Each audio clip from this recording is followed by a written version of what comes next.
Hey, salut, c'est Tikal, j'espère que vous allez bien. Nous allons voir dans cette vidéo comment tous les appareils, tous les sites et applications sécurisés avec la double authentification sont devenus vulnérables aux attaques de phishing à cause d'un simple service accessible sur le net. Il se nomme Evil Proxy.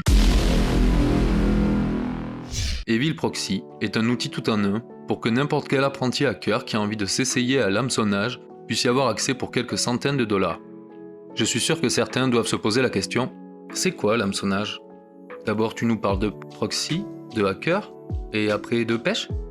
Et non, désolé, je ne parle pas de l'hameçon pour le poisson. L'hameçonnage, qu'on appelle aussi plus souvent en anglais phishing. Là ça vous dit peut-être quelque chose. En gros, le phishing doit être le principal mode opératoire utilisé par les hackers pour vous voler des informations personnelles. Email, mot de passe ou coordonnées bancaires. Que ça soit par SMS, mail ou site web, la technique consiste à usurper l'identité d'un tiers de confiance. Banque, administration, réseaux sociaux.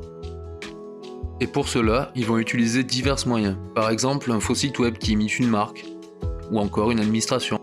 Ça peut prendre aussi la forme d'un mail, ou bien sûr un SMS se faisant passer pour quelqu'un de confiance et toujours dans le même but, vous tromper, vous inciter à communiquer vos données d'identité, vos mots de passe ou vos données de carte bleue. Là, je sais ce que vous vous dites, ces mails ou ces pages web sont facilement détectables à l'heure d'aujourd'hui. Mais parfois, ils sont tellement bien conçus que l'on pourrait s'y laisser prendre.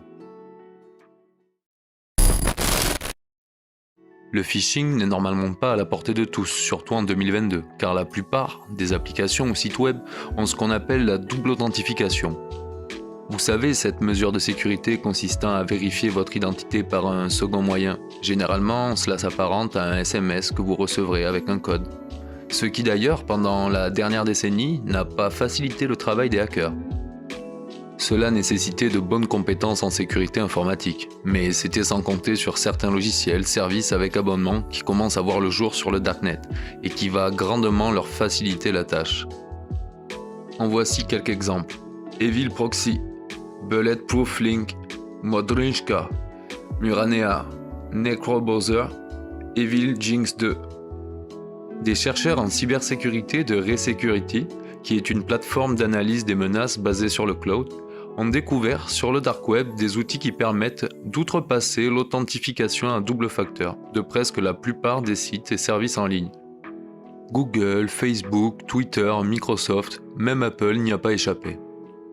Le plus fou avec un service comme Evil Proxy est que la manipulation est quasi automatique et très simple à utiliser, donc même accessible aux plus mauvais des hackers. Il va même jusqu'à proposer des didacticiels vidéo et des tutoriels avec une interface graphique conviviale. Il suffit pour cela de choisir quel type de compte attaquer, Facebook, banque, Microsoft, de sélectionner le temps que l'on souhaite laisser actif le phishing, et c'est tout. En gros aussi de payer un abonnement. C'est un abonnement à payer sur Telegram, 400 $ pour un mois, 250 $ pour 20 jours et 150 $ pour 10 jours. Les liens sont dans la description. Non, bien sûr que non. À vous de chercher si ça vous intéresse, mais moi je reste du bon côté de la force. Tu ne connais pas le pouvoir du côté obscur. Et oui, toujours faire le bien avec ses connaissances. Un grand pouvoir implique de grandes responsabilités. Allez, j'arrête mes références pop culture. Maintenant, je vais essayer de vous expliquer simplement comment Evil Proxy arrive à contourner le 2FA. Il utilise la méthode dite du reverse proxy. Cela consiste à voler les jetons d'authentification, appelés aussi les tokens. Ces mêmes jetons qui vous authentifient quand vous entrez votre mot de passe ou code reçu par SMS, ce qui leur permet de contourner la double authentification. Je vais essayer de développer un peu plus. Premièrement, il vous attire vers une fausse page web. Ce site bidon est connecté à un serveur, qui est lui-même connecté en parallèle au vrai site. Ensuite, quand vous tapez votre ID et mot de passe, le proxy pirate, lui, s'occupe de les transmettre au vrai site et attend qu'il vous notifie de renseigner le code reçu par SMS ou notification. Quand vous allez entrer ce code sur la fausse page, il sera transmis au vrai serveur qui lui va renvoyer ce qu'on appelle un cookie de session. Le proxy pirate, se situant entre les deux, est capable d'intercepter ce cookie de session, qui contient quoi ? Eh oui, le jeton d'identification. Enfin, grâce à ce token, il va pouvoir contourner votre double authentification. Tout le trafic passant par le proxy est reniflé. De cette façon, il est possible de récolter des cookies de session valides et contourner la nécessité de s'authentifier avec des noms d'utilisateurs, des mots de passe ou des jetons 2FA. Le danger avec ce genre d'outil est que n'importe quel noob fasse aussi mal qu'un hacker expérimenté. Je m'explique, c'est que d'habitude les scripts kiddie laissent beaucoup de traces derrière eux et sont facilement arrêtables, mais avec des kits de phishing tout en un tels qu'Evil Proxy ou d'autres du même style, ce n'est pas aussi simple car eux ne laissent quasiment aucune trace et ces petits apprentis hackers deviennent presque aussi dangereux qu'un pirate expérimenté. Evil Proxy est vraiment complexe, il utilise des méthodes sophistiquées pour protéger son code de toute détection par les machines utilisées en cybersécurité. Il va agréger ces données sur un VPN, un nœud de sortie Tor, susceptible d'être utilisé pour analyser la réputation IP des victimes potentielles. Si un outil de CTI est détecté, Evil Proxy interrompra la connexion. Les outils CTI sont les solutions de prévention de la fraude et de renseignement sur les cybermenaces. Alors existe-t-il des solutions?